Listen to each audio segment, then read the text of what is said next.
Hello there, dear friends, and welcome once again to the Relaxed Fantasy Review. Today, we're continuing our series in the Player's Handbook talking about spellcasting.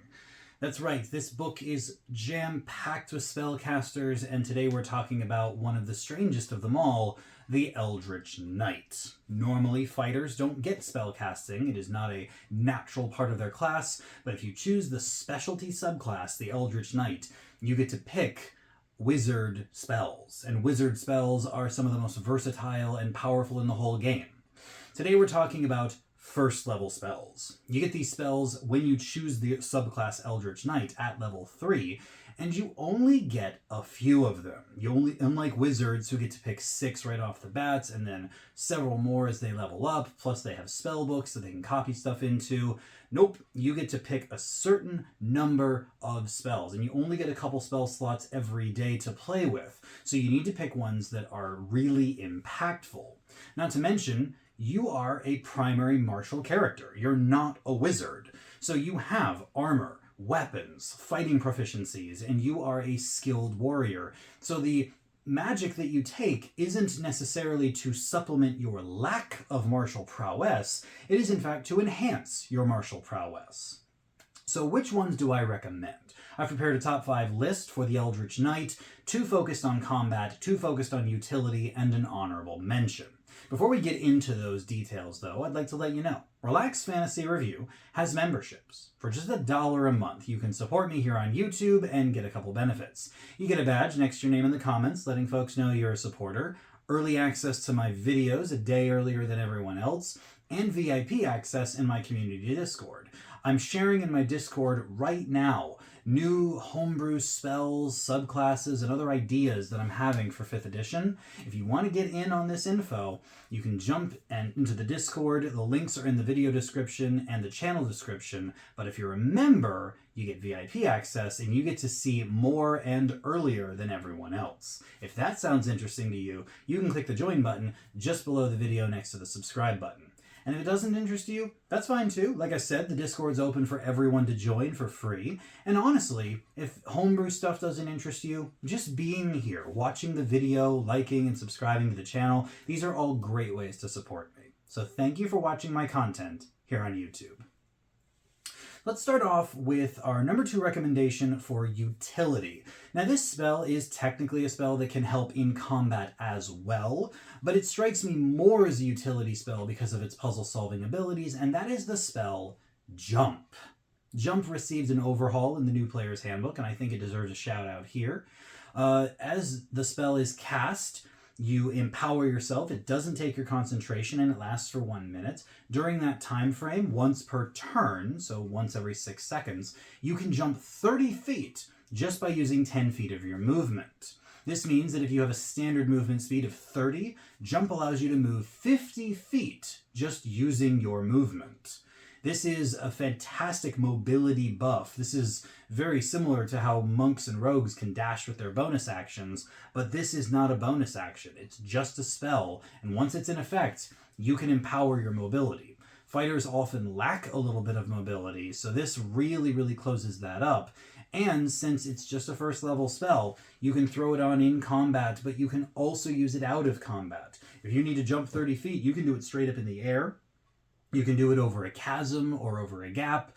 The ability of the fighter to now use magic to make them very monk-like in their ability to get up walls and over gaps is just kind of awesome. And I've got to give this one the number 2 spot for utility.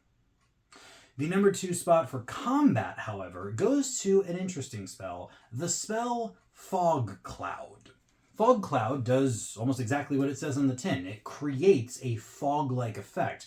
Heavy obscurement fills an area. As long as you concentrate on it, this fog will stop anybody in the area from seeing. Dark vision, true sight, nothing really penetrates it because it turns out that it's fog.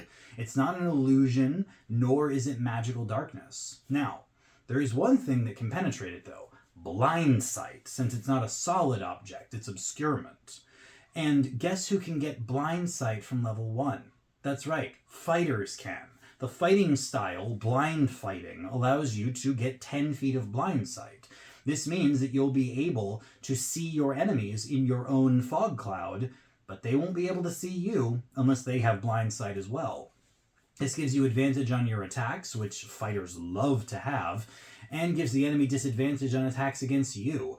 You have just set up the battlefield for yourself. Now, obviously, your allies may not like this because they may not be able to see in heavy obscurement, but they probably will at least be safe from the enemies if they stay out of the fog. So I think this one deserves a mention here. I'm giving it the number 2 spot for combat. Before we get to the number 1s, I'll throw my honorable mention out here, and it is the Wizard Classic Magic Missile.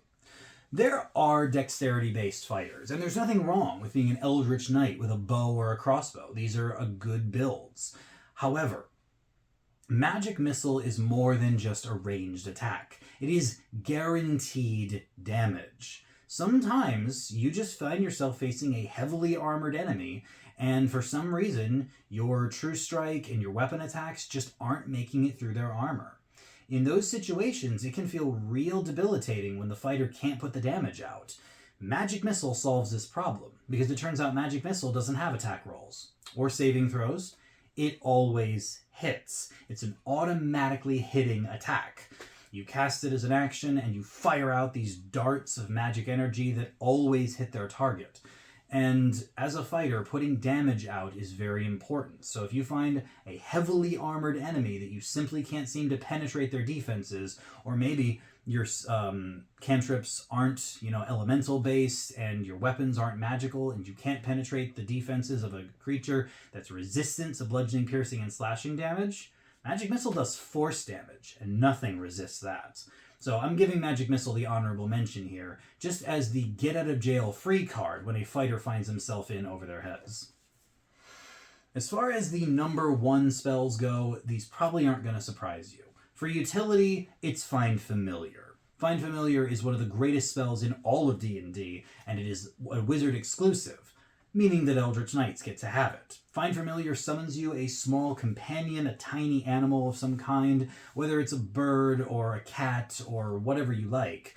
These companions can help you by scouting. You can see through their senses if you so choose. You can also give them orders to help you in combat, giving you advantage on your attacks, and potentially even help your allies as well. If you have a spell that has a casting range of touch, you can even cast that spell, like maybe Shocking Grasp or Chill Touch, through your familiar. So this gives you a pseudo-ranged attack as well. Find Familiar is a one-stop shop for all sorts of things, combat and utility, but it's utility first, so I'm putting it here as the number 1 recommendation for the fighter. With one exception. Their combat number 1 pick, and again, not going to surprise anyone here, it's Shield. Shield is, how can I say it, broken. It is such a powerful spell even on wizards who don't wear armor. As you cast it with a reaction when a creature hits you with an attack, it can be a weapon attack, ranged, melee, it can even be a spell attack roll. You cast this as a reaction and raise your armor class by 5, potentially causing the attack to miss you. A 5 plus your AC roughly translates to a 25% increased chance that the enemy will miss you. Fighters, even Eldritch Knights, can wear heavy armor if they want. They can strap on plate mail, put a shield on with an AC of 20. With the shield spell, that is now boosted to 25, meaning that most creatures in the lower levels of the game are going to have to crit just to hit you. This makes fighters nigh on impossible to hit, especially if they're defensive already in mind. And yeah, Shield is just one of those iconic spells. In fact, a well-known meme states that an Eldritch Knight is just a fighter with the Shield spell. So how can I give it anything but the number 1 spot? If you're a fighter with the Shield spell, it's going to be hard to hit you in combat. And that's exactly what you want, isn't it? Anyways, that's it. As far as level 1 spells for the Eldritch Knight, if you are a level 3 Eldritch Knight and don't know what to pick, take Shield, take Find Familiar, take Magic Missile. If you've got Blind Fighting, Fog Cloud is great. If you want more maneuverability, Jump is great. These are all fantastic picks, and you're not going to be faulted for taking any of them. And yeah, I hope that helps. This has been the Relaxed Fantasy Review. If you enjoyed the video, please like and subscribe down below. Have a look for the join button down there, and keep your eyes peeled for more spellcasting reviews coming down the line soon. Have a good one, my friends.